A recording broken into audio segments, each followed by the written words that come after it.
Voilà, mesdames et messieurs, je suis navré de vous imposer un accent, mais je parle suisse. Et que veut dire parler suisse? Lors de l'exposition nationale suisse en 2002, le thème récurrent était de savoir ce qui faisait l'unité de la Suisse. Qu'est-ce qui fait que les Suisses se sentent suisses? C'est une vraie question de Suisse, j'allais dire.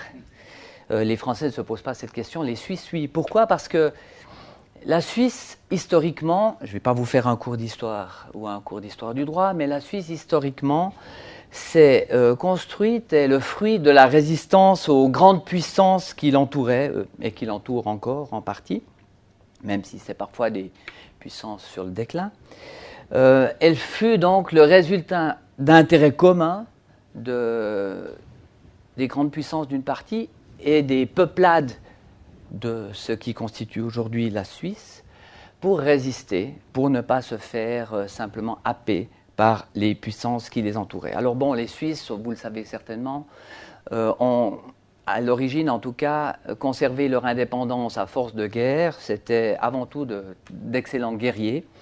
Mais par la suite, et si la Suisse est neutre encore aujourd'hui, ou du moins en partie, c'est parce que c'était dans l'intérêt des grandes puissances, justement, que d'assurer un passage libre à travers les Alpes. Aujourd'hui, ce n'est plus un problème, mais à l'époque, c'était évidemment central. Cette idée de garder cet îlot au centre de l'Europe, avec des langues différentes, a en quelque sorte créé la particularité de la Suisse. Chaque Suisse est à un moment ou à un autre dans une minorité en Suisse. Que ce soit, bien sûr, au moment des nombreux référendums, puisque nous votons 4 à 6 fois par année pour dire notre contentement ou notre mécontentement sur un projet de loi ou sur une modification constitutionnelle, très souvent nous nous trouvons dans la minorité.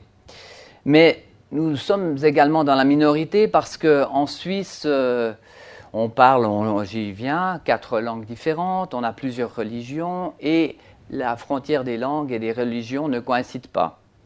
Et finalement, des Suisses des cantons, des Suisses des villes, ce qui fait que vous allez avoir un catholique francophone de ville, un alémanique catholique des villes, etc.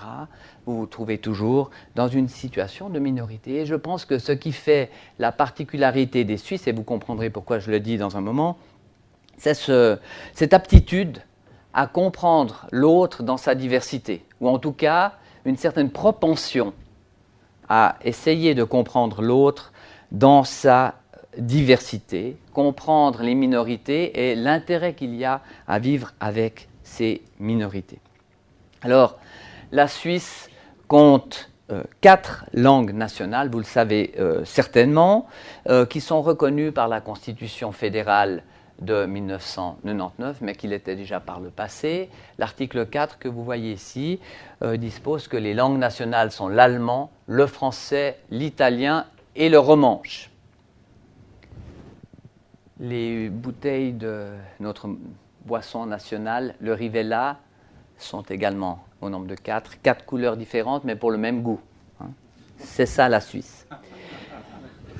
Donc cet État fédéral que la Constitution, à l'article 70, appelle du nom de confédération d'États, par renvoi à la situation qui existait avant 1848, c'est-à-dire une confédération d'États autonomes, les cantons suisses, qui s'étaient mis ensemble, qui avaient certes un gouvernement commun, la Diète, mais qui gardait des prérogatives très fortes. Alors cette confédération, donc l'État fédéral, nous dit l'article 70, les langues officielles de la confédération sont l'allemand, le français et l'italien.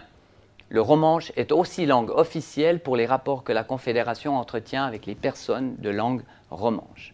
Donc vous voyez, ça a déjà été souligné précédemment, il y a une distinction toute subtile entre les langues nationales, évoquées à l'article 4, qui parle de l'identité finalement des Suisses en lien avec leur culture et leur langue, et les langues officielles de la Confédération qui parlent de la langue utilisée dans les relations entre l'État et ses concitoyens, l'État et les différentes personnes qui s'adressent à celui-ci. Mais on notera quand même que l'alinéa premier mentionne la Confédération, parce qu'il s'agit de la constitution de la Confédération, mais chaque canton suisse a lui aussi une constitution qui fixe les bases du canton, anciennement un État autonome, et ces cantons déterminent, selon l'alinéa 2 de cet article 70, les cantons déterminent leur langue officielle.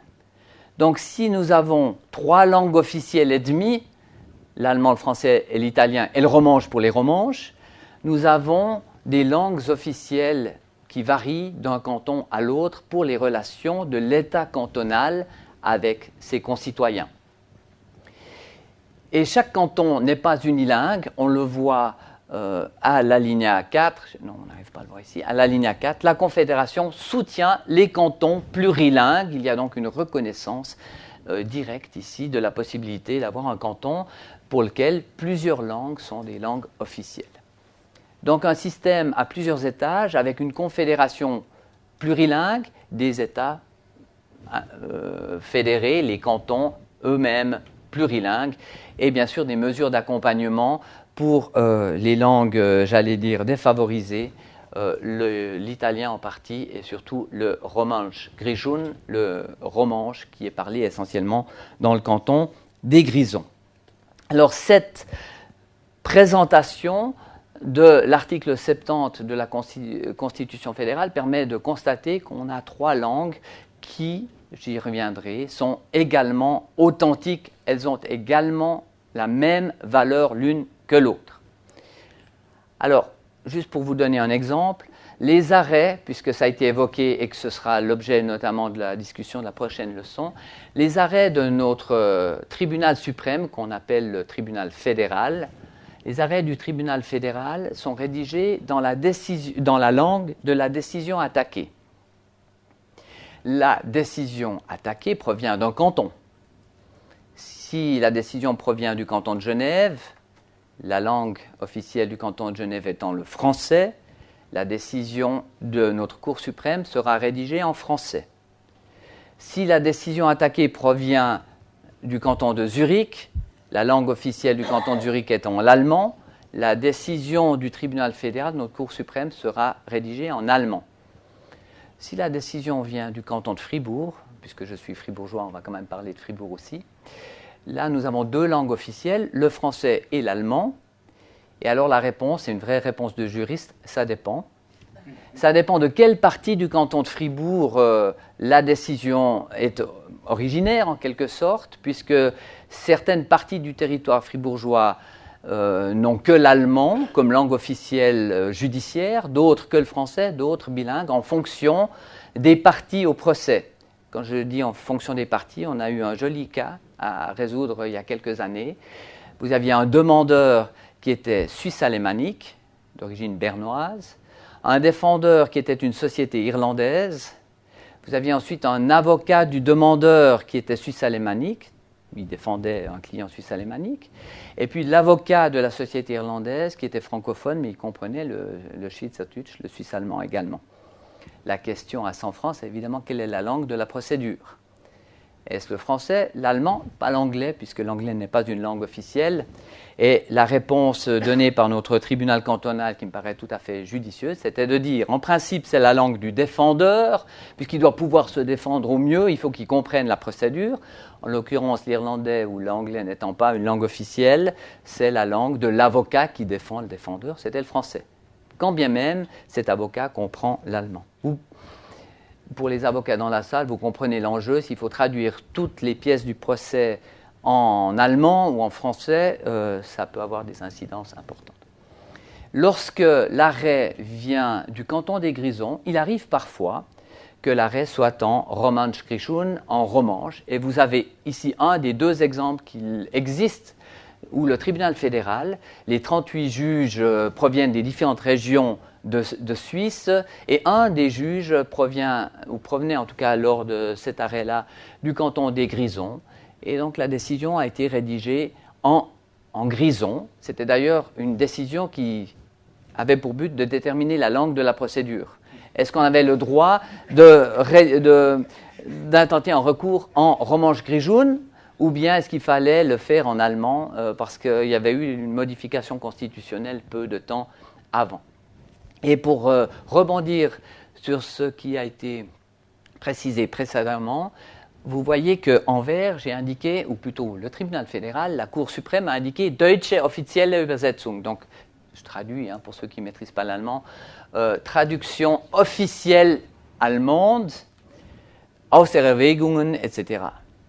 C'est l'unique traduction officielle d'un arrêt du tribunal fédéral suisse, avec le deuxième arrêt romanche qui a la même situation.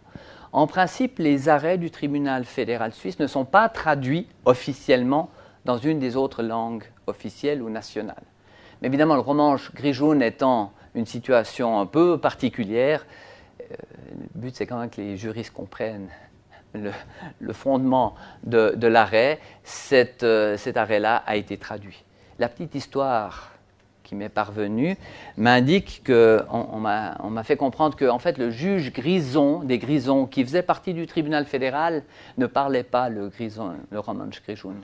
Donc en fait, l'arrêt a été rédigé en allemand et on a demandé à quelqu'un de le traduire en romanche grijoun parce que c'était la langue de la procédure. Mais ça, les livres d'histoire ne le diront jamais, ça fait partie des petites histoires. Très bien. Pour vous donner une idée des représentations en termes de chiffres, quelques chiffres ici, de la répartition, vous voyez que Fribourg se trouve juste ici, là, en dessus du pourcentage du 22,5%, donc à la limite des langues entre l'allemand et le français, 8% d'italophones et puis 0,5% de romanche grijoun, ce n'est pas beaucoup. Population, 8 millions d'habitants, je vous laisse faire les calculs. Maintenant, la grande surface orange d'allemand, elle est trompeuse. Parce que les gens dans la rue, les gens qui regardent la télévision, à la radio, etc., ils ne parlent pas le Hochdeutsch, ne parlent pas l'allemand, mais ils parlent le Schweizerdeutsch. Et le Schweizerdeutsch n'est pas une langue unifiée, c'est un dialecte qui varie entre le Haut-Valais, par exemple, où on parlera de Schweizerdeutsch, entre le Berndeutsch, le Zürichdeutsch, le Aargauerdeutsch, etc., etc. Vous avez donc une bonne vingtaine de dialectes suisse-alémaniques et parfois encore des variations d'une vallée à l'autre.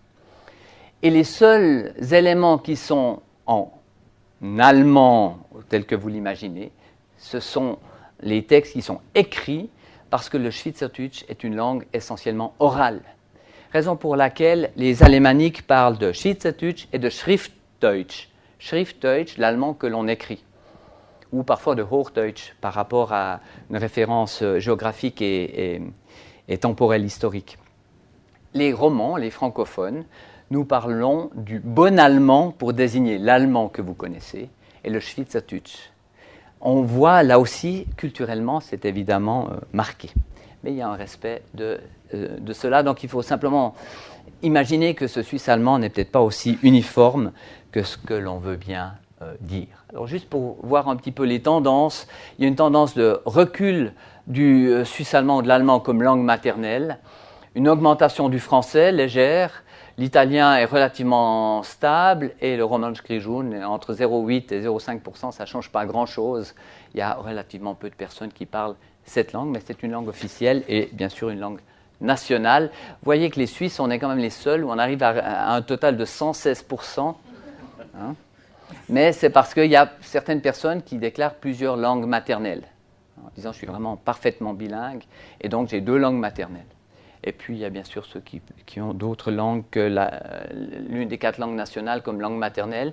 Et là vous voyez une augmentation très forte depuis les années 70 due à l'immigration, puisqu'en Suisse on a pratiquement 20% d'étrangers ou d'allophones, de personnes qui ne parlent pas la langue de la région, français ou allemand. Voilà pour quelques chiffres pour mettre les choses en perspective. Alors, venons-en au thème qui nous intéresse, à savoir le processus législatif, dans un premier temps, et dans un deuxième temps, l'interprétation. Comment on va travailler avec ces textes plurilingues. Alors, pour l'élaboration législative, je vais d'abord, non pas prendre une perspective historique, même si je suis, outre professeur de droit des contrats, professeur de droit romain, donc l'histoire m'intéresse, mais je pense que c'est intéressant de commencer par parler de l'état actuel. Lorsqu'un texte législatif passe par toute la phase d'élaboration, il faut dire qu'en Suisse, ça prend beaucoup de temps. On réfléchit longtemps. Alors on se trompe peut-être un petit peu moins parce qu'on met du temps à se décider, mais c'est lié au système. Alors généralement, ça commence par un rapport d'une commission d'experts ou par une motion d'un parlementaire. Le parlementaire, il a bien sûr une langue dans laquelle il s'exprime, la langue officielle de son canton, puisque notre Parlement, j'aurais peut-être dû le dire aussi, c'est un Parlement bicaméral, 2 chambres, j'allais dire comme aux États-Unis, avec la Chambre du peuple, ce qu'on appelle le Conseil national, qui représente le nombre de populations, et puis 2 représentants par canton, c'est le Conseil des États, qui est similaire au Sénat américain.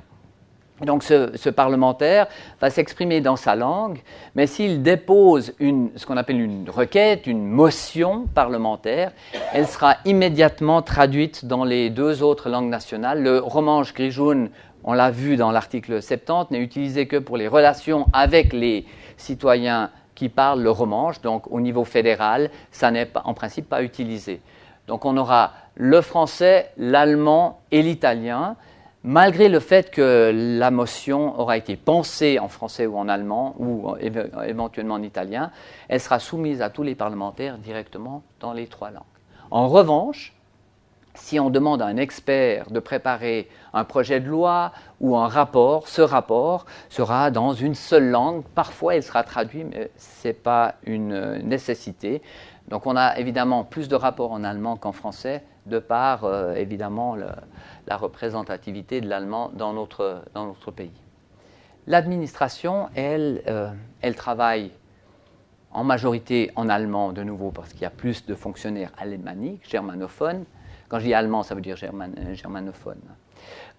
Mais évidemment, dès qu'il y a un document officiel qui doit, j'allais dire, sortir de l'administration, à ce moment-là, il sera traduit par l'administration. Dans chaque département de l'administration fédérale, vous avez de nombreux traducteurs qui passent leur journée, c'est des juristes traducteurs qui passent leur journée à traduire ce genre de documents.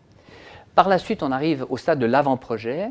L'avant-projet de loi sera lui aussi dans les 3 langues nationales utilisées ici, les 3 langues officielles utilisées ici, l'allemand, le français et l'italien, tout comme le projet qui sera soumis au Parlement, accompagné d'un message, c'est-à-dire d'un rapport explicatif qui lui aussi est dans les 3 langues.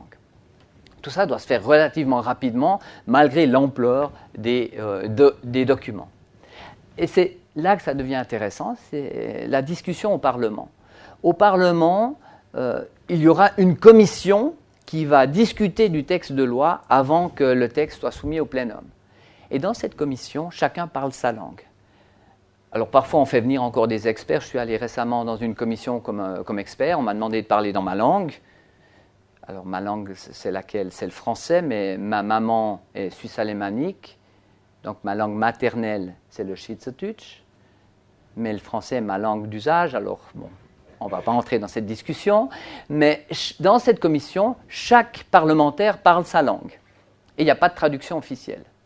Il n'y a pas de traducteur. Donc on part du principe que tout le monde comprend la langue de l'autre. Principe fondamental, comme je l'ai dit tout au début, et qui s'applique ici au quotidien. Mais ça veut dire que si vous êtes politicien suisse, vous devez comprendre l'allemand ou le français, parce que sinon vous n'avez que la moitié des débats. En fait, si vous êtes politicien suisse roman, francophone, vous devez comprendre et si possible parler le Schweizerdeutsch, parce qu'à la télévision, dans les débats politiques, tout se fait en Schweizerdeutsch et non pas en bon allemand.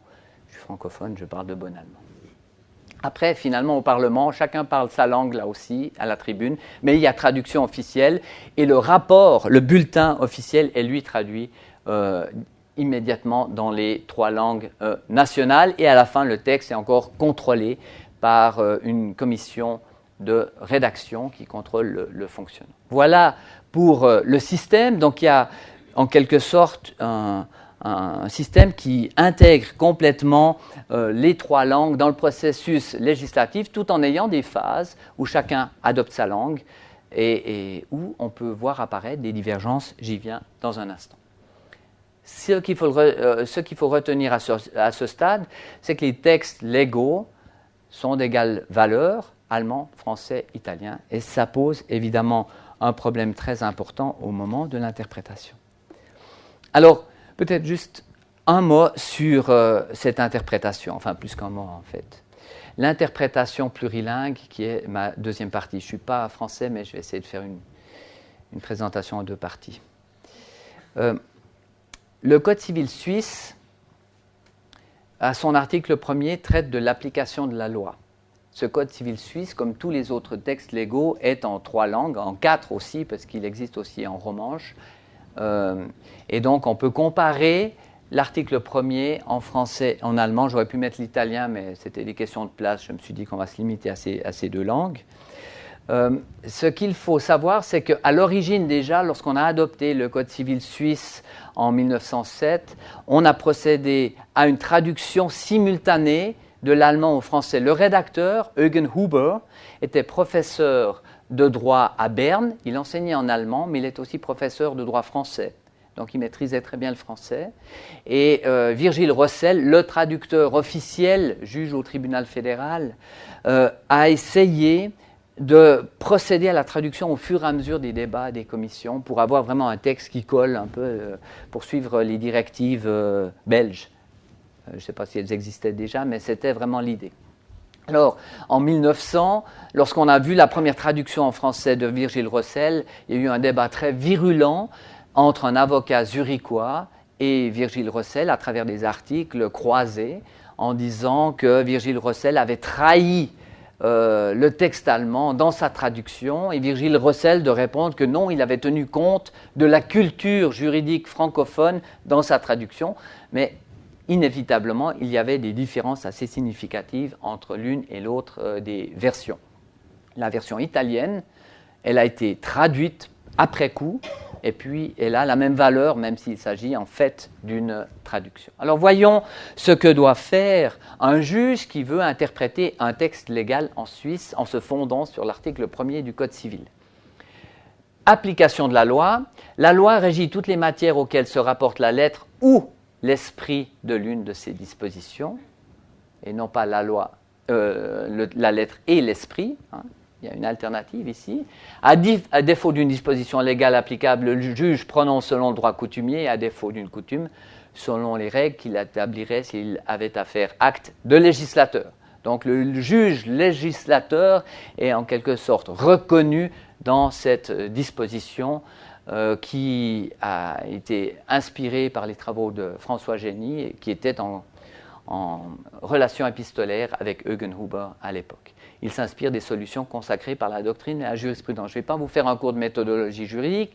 Ce qui m'intéresse, c'est simplement de comparer le texte francophone et le texte allemand. Vous voyez par exemple que la lettre ou l'esprit, en allemand, c'est nach Wortlaut. Alors ça correspond à peu près à la lettre, au signifiant en tout cas. Oder, ça on le retrouve, Auslegung. Auslegung, ça veut plutôt dire interprétation en français. Donc Auslegung et esprit, ce n'est pas tout à fait la même chose en tout cas. Il y a une idée un peu différente là derrière. Alors bon, on peut dire, Eugen Huber a écrit en allemand, lui pensait à Auslegung, et c'est peut-être Rossel en traduisant qui a mis l'esprit qui l'emporterait sur le texte lui-même, sur la lettre, mais le texte francophone a été lui aussi approuvé par Eugen Huber et puis bien sûr après par le Parlement.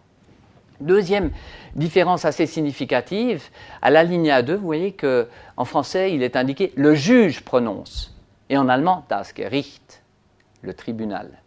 Ce n'est pas tout à fait la même chose. Bon, le but est le même. Là, c'est juste une petite anecdote. Il y a quelques années, pour avoir un langage épicène, pour éviter l'usage de le juge, la juge, etc., le Parlement fédéral a décidé de modifier l'article 1er en mettant partout où c'était possible le tribunal plutôt que le juge, parce que le juge, ça fait masculin. Et ils ont oublié de changer en français. Donc c'est das Gericht en allemand, mais c'est le juge toujours en français. Et puis finalement, troisième différence intéressante, c'est l'alinéa 3. Il s'inspire des solutions consacrées par la doctrine, donc les écrits des juristes avec une certaine réputation, donc les solutions consacrées, et la jurisprudence, dit le texte francophone, donc l'ensemble des arrêts dont émane une certaine autorité. Mais en allemand, es Volk, donc das Gericht, suit dabei bewährter Lehre und Überlieferung. Donc il suit la doctrine autorisée et la Überlieferung, ce n'est pas die Rechtsprechung. Rechtsprechung, ce serait le mot allemand pour jurisprudence. C'est Überlieferung, c'est ce qu'on a pris avec soi, Überliefern, ce qui a été transmis. Et donc la question qu'on peut se poser, c'est est-ce qu'il faut aller au-delà de la jurisprudence et prendre tout le droit romain et l'histoire avec soi? Est-ce que l'alinéa 3 n'est pas une porte ouverte vers une interprétation qui tienne compte de toute l'évolution historique? Donc vous voyez, rien que le premier article qui est là pour aider le juge à interpréter fait déjà l'objet d'une interprétation assez délicate. Il n'y a pas une approche totalement univoque. Peut-être un point quand même pour la lettre ou l'esprit. Ça n'est pas un hasard qu'on n'ait pas écrit la lettre et l'esprit, ce qui paraîtrait naturel par rapport à ce que Eric van den Noot a précisé avant, en disant si le texte est clair, il n'y a pas besoin de l'interpréter. Interpretatio cessat in claris, ou on peut modifier l'ordre des mots latins. En fait, ce n'était pas l'idée de Eugen Huber. Eugen Huber suivait la conception de François Génie. Pour lui, le texte du Code était nécessairement un texte ouvert, plein de potentialités.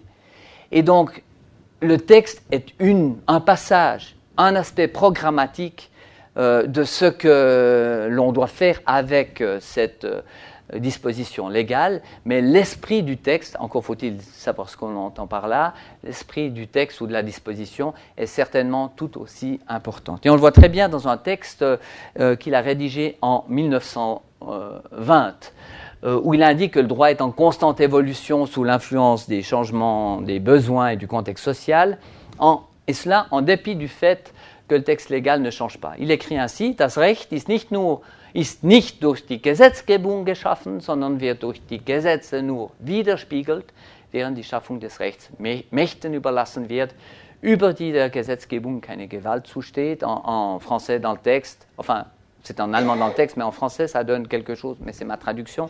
Le droit n'est pas créé par la législation, mais il n'est que reflété par les lois, alors que la création du droit est laissée à des forces sur lesquelles la législation n'a pas de pouvoir. En quelque sorte, il nous dit, le législateur, il nous donne un programme, mais ce n'est pas lui qui décide quel est le droit est en main des juges. Ça correspond totalement à une conception très ouverte du Code, et ça nous aide dans un régime d'interprétation plurilingue, j'y reviens dans quelques instants. Mais voilà, cette approche très ouverte va subir un revers au début des années 1960, notamment sous l'influence d'un grand juriste qui s'appelle Arthur Meyer-Heyer, qui a rédigé un commentaire du Code civil, comme il en existe toute une série, le fameux commentaire zurichois, où il commente l'article 1er, et pour lui, même si ce n'est pas un adepte de Montesquieu totalement dans l'approche, il met vraiment l'accent sur le texte. Alors, est-ce une conséquence des dérives de la Deuxième Guerre mondiale? Est-ce l'avènement de l'ordinateur dans les années 60, et donc une sorte de fascination par rapport au raisonnement déductif? Il ne vit plus, je n'ai pas pu lui poser la question, mais pour lui, toute décision est vraiment liée à une disposition légale qui est construite comme le résultat logique, je devrais mettre des guillemets à chaque mot, mais bon, comme le résultat logique de son application par l'effet de ce qu'on appelle le syllogisme judiciaire. C'est donc un raisonnement déductif, où vous avez la majeure du raisonnement, c'est le texte légal, la mineure, c'est l'état de fait. Donc si tous les chiens doivent être peints en blanc et que j'ai un chien, la solution, c'est que je dois peindre mon chien en blanc. Raisonnement fantastique. L'ancien recteur de l'université de Fribourg et encore mon collègue de droit civil a écrit un ouvrage qui était sa thèse de doctorat sur le droit et l'informatique, où il essaye de montrer par des inférences logiques qu'on pourrait se passer du juge si on avait des ordinateurs suffisamment perfectionnés. Il l'a écrit donc en 1975, je crois, cette thèse. Depuis, on attend toujours l'ordinateur en mesure de le faire, parce qu'en fait, le raisonnement juridique n'est pas un raisonnement déductif, mais plutôt inductif, et surtout, c'est un système non pas compliqué, que l'ordinateur peut maîtriser, mais un système complexe où chaque proposition ajoute encore à la complexité du système. Mais je ne vais pas entrer dans le vif du sujet. Toujours est-il qu'avec Arthur Meyer-Eyo, on revient un peu en arrière par rapport à Eugen Huber, pas d'interprétation en cas de texte clair. Et c'est une règle que le tribunal fédéral va appliquer pendant de très nombreuses années. Si le texte est clair, on ne l'interprète pas. Maintenant, on est d'accord. Le texte, pour dire qu'il est clair, il faut l'interpréter.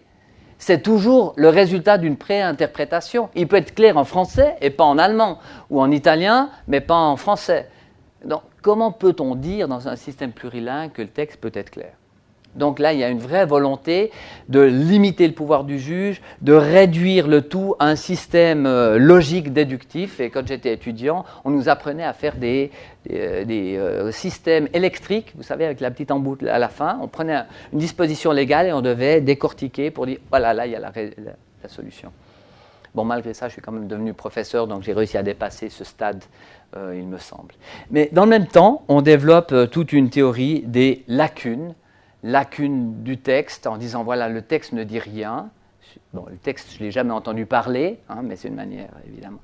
Je ne peux rien faire dire au texte sur ce point-là, parce qu'il n'y a pas de mot, donc lacune ouverte. Ou alors, il en dit trop, il se trompe, donc on va parler de lacune occulte. Donc, on ne voit pas la lacune, mais elle est là, croyez-moi. Praeterlegem, contralegem. Et donc, on va développer tout un système dans les années 70 en Suisse, mais pas seulement en Suisse, aussi sous l'influence de l'Arens en Allemagne, de systèmes complexes comme la réduction téléologique, un monstre dont je ne parlerai pas ce soir. Ok, alors, recul. Et tout d'un coup, j'allais dire enfin les Lumières, l'apparition du pluralisme méthodologique pragmatique ou pluralisme pragmatique. Le premier arrêt du tribunal fédéral qui mentionne ce terme est un arrêt de 1995, et oui, en Suisse on dit aussi 1995, un arrêt en allemand où on parle de pragmatischer Methodenpluralismus. En allemand, ça va bien parce que les mots s'ajoutent les uns aux autres, on a l'impression qu'on comprend très bien ce que c'est. Et le président de la Cour, à l'époque, était le juge fédéral Hans-Peter Walter, qui était un juge, et qui vit toujours, qui est un juge très intéressé par la méthodologie. Et c'est lui qui a en fait amené ce changement, à mon avis, dans la jurisprudence du tribunal fédéral. Il a réussi à convaincre ses collègues. Et notamment en 2009, il écrivait ce passage, la forme d'une norme, die Form der auszulegenden Norm, la forme d'une norme à interpréter, et la langue est un risque. Et donc, quand on a plusieurs langues, on multiplie les risques, qui se concrétisent dans des mécompréhensions. Donc, il écrit plus loin encore, le but du juge, c'est de réduire la distance entre la langue et la réalité. Et pour le faire, il n'y a pas de recette préétablie. C'est ce que nous dit le tribunal fédéral dans toute une série d'arrêts. En gros, là je vous prends un exemple, il dit pluralisme méthodologique, pragmatique, il y a deux mots, il y a pluralisme méthodologique et il y a pragmatique. Donc une pluralité de méthodes. Alors les méthodes d'interprétation ordinaires dont on parlait avant, on les retrouve en Suisse, c'est de dire, on part du texte légal, donc interprétation littérale, on va voir le sens commun de ce texte. Quand je dis impossible, qu'est-ce que ça veut dire concrètement? Mais est-ce qu'en termes juridiques, le mot impossible, unmöglich, impossibilita, est-ce que ça a un sens qui va au-delà du sens ordinaire? Alors, ça c'est la première étape, la lettre. Ensuite, il y a le système, l'ensemble de la loi, et le fonctionnement. Le but, quel était le but? Pas seulement du législateur, le but de la norme comme élément avec une valeur normative. Le législateur de 1907 pour le Code civil, il avait certaines vues, une conception de la vie en société qui évidemment a évolué aujourd'hui. Le propre du Code, c'est de s'adapter à l'évolution de la société, quand bien même, comme disait Eugen Huber, le texte lui-même ne change pas. Et finalement, et l'aspect historique, et finalement, le tribunal fédéral nous dit, mais on va être pragmatique. Alors, c'est une qualité qu'on reconnaît parfois aux Suisses, c'est qu'ils sont moins dogmatiques que les Allemands, moins féconds que les Français, mais plus pragmatiques, et que parfois ça aide. Donc le tribunal fédéral nous dit qu'il n'y a pas de hiérarchie prédéfinie entre les diverses méthodes d'interprétation. On ne va pas vous dire c'est l'interprétation littérale, le texte lui-même qui va l'emporter en cas de contradiction entre les différentes méthodes d'interprétation. Non, on ne vous dit pas parce qu'on ne sait pas. On verra. Il faut trouver quelle est l'interprétation la plus appropriée. Ça me paraît juste de ne pas mettre la langue au centre, l'interprétation littérale au centre, parce que, comme on va le voir avec un exemple, les mots n'ont pas la même résonance dans chacune des langues, les cultures ne sont pas les mêmes, quand bien même la formation juridique est similaire en Suisse, qu'on la reçoive en français ou en allemand. Mais il y a des variations, évidemment, qu'on va percevoir. Alors, je vous donne simplement 3 extraits du tribunal fédéral pour bien redonner le texte lui-même. Vous voyez ici, c'est en allemand. Vous allez aussi voir la différence des textes rédigés en français et en allemand par la même instance et même la même cour qui comprend 5 juges. Das Gesetz, on doit interpréter, je vais vous traduire, on doit interpréter la loi en première ligne ou en premier lieu à travers elle-même, aus sich selbst heraus, c'est comme une émanation, l'interprétation. Ça veut dire en partant de sa lettre, du sens, du but et des valeurs qui la fondent dans une approche, une compréhension téléologique. Et puis c'est là que c'est important, die Gesetzesauslegung, l'interprétation de la loi, doit suivre l'idée, hat sich vom Gedanken leiten zu lassen, dass nicht schon der Wortlaut die Norm darstellt, que ce n'est pas déjà le signifiant, la lettre, qui est la norme juridique, qui représente le droit, si je simplifie, sondern erst das an Sachverhalten verstandene und konkretisierte Gesetz. Bon, ça peut être dit qu'en allemand. Mais ce qui, à travers l'état de fait, est compris et concrétise la loi. Donc, en gros, on ne sait ce que dit la loi que lorsqu'on est en face d'un état de fait qui nous permet de comprendre ce que dit la loi. Mais elle ne disait rien avant, évidemment. C'est l'état de fait plus l'interprète, autorisé, le juge, qui va donner, et non pas créer ou percevoir, mais donner du sens à la norme. Et ensuite, on donne un conseil, on dit gefordert, ce qu'on veut, ist die sachlich richtige Entscheidung, c'est la décision matériellement correcte dans une enveloppe normative qui a pour but de satisfaire la ratio legis, le but de la loi, et pour cela, pour trouver le sens juste, eh bien, il faut suivre un pluralisme méthodologique pragmatique sans donner une hiérarchie. Donc, ce que nous dit le tribunal fédéral, c'est, et ça me paraît très juste d'un point de vue herméneutique, c'est qu'il n'y a pas de sens préétabli. Le sens préétabli, le sens, il va être donné par le juge au vu des cas concrets, présents, passés, mais futurs aussi, évidemment. Tout cela va nourrir la règle légale, quelle que soit la langue. Et c'est là qu'on voit que ça permet de passer l'écueil de la langue. On n'a pas besoin de se poser la question de savoir est-ce que c'est la langue traduite, la langue officielle. La langue n'est qu'un vecteur pour faire passer le sens véritable, si l'on peut dire, du texte légal. Alors en français, vous voyez, c'est beaucoup plus court. Alors ça tient peut-être au fait que Hans-Peter Walter est germanophone et qu'il a développé sa théorie, relativement raffinée pour des juristes, en tout cas, peut-être pas pour des linguistes, en allemand. Et donc les francophones ont plus de peine à comprendre de quoi il s'agit. Donc c'est plus court. Le tribunal fédéral ne privilégie aucune méthode d'interprétation, mais s'inspire d'un pluralisme pragmatique pour rechercher le sens véritable de la norme. Donc il recherche, parce que si on dit pour créer le sens, ça ne passe pas très bien à l'égard du législateur, pour rechercher le sens véritable de la norme. En particulier, il ne se fonde ni sur une compréhension littérale du texte que, et là c'est intéressant, que s'il en découle sans ambiguïté une solution matériellement juste. Donc le but, c'est quand même l'équité matérielle qui doit permettre de trouver une solution dans le cas concret. Donc vous voyez bien ici la tension dans ce système plurilingue. Et là, une autre version, encore un peu plus récente, qui module l'approche, mais qui, dans la dernière partie, après les passages en bleu, au besoin une norme dont le texte est à première vue clair. On sent revenir quand même l'idée, mais un texte, ça doit quand même être, prévisible. Donc, à première vue, c'est clair.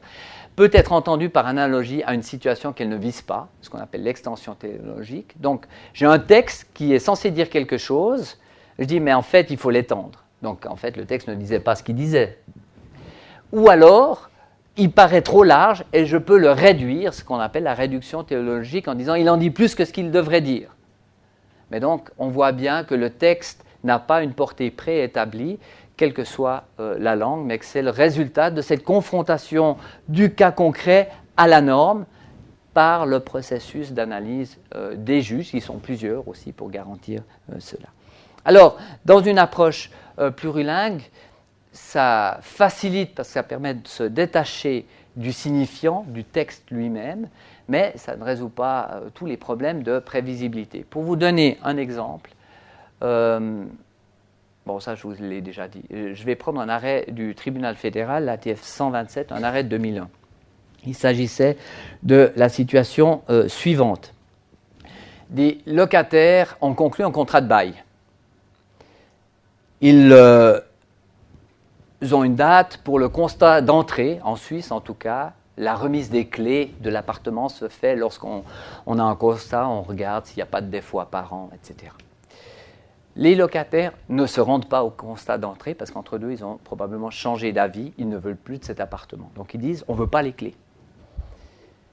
Ils ne payent évidemment pas de loyer. À la fin du mois, du premier mois, eh bien, la régie leur écrit en disant, mais écoutez, vous devez payer le loyer en retard et le prochain, et on va vous mettre en poursuite, etc. Les locataires disent, mais on n'a pas pris les clés, on n'a pas reçu l'objet. Et toute la question qui finalement aboutit au tribunal fédéral provenant du tribunal de Zurich, donc l'arrêt était en allemand, c'était de savoir si l'article 257D du Code des obligations suisses, puisque en droit suisse, le droit privé dans le Code civil et le Code des obligations, deux codes séparés, et le Code des obligations traite des contrats, et notamment du contrat de bail, si cette disposition était applicable. Elle est applicable, dit le texte allemand, ist der Mieter nach der Übernahme der Sache mit der Zahlung fälliger Mietzins oder Nebenkosten im Rückstand, so kann, etc. Donc si, je traduis là, sans vous montrer la traduction officielle en français, si le locataire, après la réception de la chose, la remise de la chose, mais qu'il l'a reçue, est en retard avec le paiement du loyer exigible ou des frais accessoires, alors, etc., il y a la conséquence juridique. La version française, lorsque, après la réception de la chose, le locataire a du retard pour s'acquitter d'un terme ou des frais accessoires échus, le bailleur peut, etc. La version italienne, quando dopo la consegna della cosa, il conduttore sia in mora, etc. Donc là, c'est après la consignation, si vous voulez traduire littéralement. Donc c'est après la mise à disposition. Mais entre mettre à disposition ou recevoir, alors on peut dire que c'est vu de deux points de vue différents. Hein, mais si je ne le reçois pas parce que je ne veux pas le recevoir, on me l'a peut-être mis à disposition, mais moi je ne l'ai pas reçu. Alors, le juge zurichois, qui parlait allemand, il a fait comme fait tout bon juriste suisse, il a ouvert les commentaires, qui sont pratiquement tous en allemand. Les commentaires allemands sont rédigés par des auteurs suisses, alémaniques, qui lisent d'abord la version alémanique. Comme moi, je lis d'abord la version française, parce que c'est plus simple. Et parfois, j'oublie de lire les autres versions. Même si je dis à mes étudiants, il faut toujours lire les trois versions. Et qu'est-ce qu'il voit? Nach der Übernahme des Sache, il dit, bon, ben voilà, la chose n'a pas été reçue par le locataire, donc on ne peut pas appliquer l'article 257D. Maintenant, le tribunal fédéral, là c'est une traduction de l'arrêt, il dit, ben, il faut regarder dans mon approche du pluralisme méthodologique pragmatique, quel est le sens que l'on veut vraiment donner à cette disposition. Il dit la version française, quatrième ligne, non, d'abord la version allemande dit nach der Übernahme des Sache, la version française parle de réception de la chose, alors que la version italienne indique dopo la consegna della cosa. C'est la teneur italienne de la disposition qui doit être préférée, où il est question non pas de réception, mais bien de remise de la chose. Et il donne une référence à un auteur qui rattache la norme à la période débutant, nach der Übergabe. Ça, c'était l'auteur sur lequel s'était fondé le juge zurichois à tort. Alors, vous voyez que le syllogisme judiciaire est plutôt, disons, ramassé. Hein. On ne nous dit pas tellement pourquoi la version italienne doit être préférée, mais toujours est-il qu'elle doit être préférée. Alors, une chose est sûre, c'est qu'on sait que la version italienne n'est qu'une traduction du texte français et allemand qui ont été adoptés en même temps. Mais comme les trois versions ont la même portée authentique, le juge doit dégager le sens véritable de la norme, et il le fait avec tous les moyens qu'il a à disposition pour trouver la solution matériellement juste. Pour lui, pour le juge, il était matériellement juste qu'on doive appliquer cet article 257D pour différentes raisons téléologiques aussi, de but. Et donc, il dit, ben voilà, l'appartement de 4 pièces ayant ainsi été livré par la bailleresse aux intimés, l'article 257D s'applique. Donc, surprise à quelque part, parce qu'on voit que c'est plutôt le sentiment de la version italienne qui l'emporte, mais en fait, c'est parce qu'on comprend mal le sens véritable de la norme quand on lit seulement le français ou l'allemand. Donc, une approche voilà, où il faut trouver un équilibre, mais qui fait sens dans le sens où l'équilibre est constant, à reconstruire constamment. C'est l'idée d'une approche pluraliste méthodologique, c'est qu'il n'y a pas un sens qui existe une fois pour toutes. Le sens évolue au fur et à mesure des cas concrets auxquels la norme doit se confronter et être appliquée. Cette norme n'est qu'un programme. Il y a un deuxième exemple ici, mais que je laisserai de côté pour des raisons de temps. Ici, la version française parle de plaignant, et les versions allemandes et italiennes, elles font la distinction entre plaignant et partie plaignante. Et probablement que celui qui a rédigé la version française, il s'est dit, mais plaignant et partie plaignante, c'est la même chose. Donc on va juste mettre plaignant. Ça fait un peu lourd, le plaignant et partie plaignante. Mais vous voyez qu'en allemand, on a dit Privatklägerschaft, et puis il dit Antragstellende Person, la personne qui dépose plainte pénale en l'occurrence, ou bien Privatklägerschaft, c'est la personne qui a peut-être déposé plainte, mais qui est aussi partie à la procédure. Ce n'est pas tout à fait la même chose. Ou en italien, querellante ou accusatore privato. Donc l'accusateur privé ou celui qui a simplement le querellant, celui qui est dans la procédure. Donc une division assez nette conceptuellement qu'en français on a éliminée. Et le tribunal fédéral, dans cet arrêt, dit ben voilà, c'est les versions allemande et italienne qui redonnent mieux le sens véritable de la norme. Pas de chance si on est francophone et qu'on s'est fondé sur la version française de manière erronée. Voilà donc le fonctionnement de cette interprétation plurilingue. On arrive au temps qui m'est à la fin du temps qui m'est imparti, donc je vais conclure et puis on aura l'occasion de répondre à des questions si vous en avez. Pour dire la chose suivante, en Suisse, pour des raisons historiques, culturelles, il est évident que le processus législatif se fait en plusieurs langues, mais en plusieurs langues de manière, j'allais dire, dynamique. Comme je l'ai dit, chacun est censé comprendre la langue de l'autre. La langue partenaire et la Confédération helvétique, donc l'État fédéral, met toute une série de moyens à disposition pour favoriser la compréhension entre les langues. Deuxièmement, tous les textes légaux, dans les différentes versions linguistiques, ont une valeur égale, sont authentiquement de même poids. J'espère l'avoir montré à travers ces cas. C'est essentiel, évidemment, dans un État fédéral où vous avez des minorités différentes. Il faut reconnaître la juste position de chacun. Ça entraîne, évidemment, des difficultés au moment de l'interprétation, mais en ayant une interprétation qui est, créative, où on reconnaît le rôle du juge comme créateur du droit et non pas comme bouche de la loi, parce que s'il était bouche de la loi, il faudrait déterminer quelle est la langue de la loi, ou quelle langue il parle, quelle bouche il s'agit en quelque sorte. Mais comme juge créateur, eh bien, on passe par-dessus l'écueil de la pluralité des langues, du moins en partie, puisque à ce moment-là, le juge donne, avec sa compétence dans le cadre de la séparation des pouvoirs, le sens véritable de la loi, sens qui évolue évidemment au fil du temps. Donc, comme je l'indique ici, le pluralisme pris sérieusement impose de reconnaître le rôle nécessairement créateur de droit du juge pour que la fonction de juge et la société en elle-même puissent fonctionner dans ce système plurilingue. Voilà, je vous remercie de votre attention.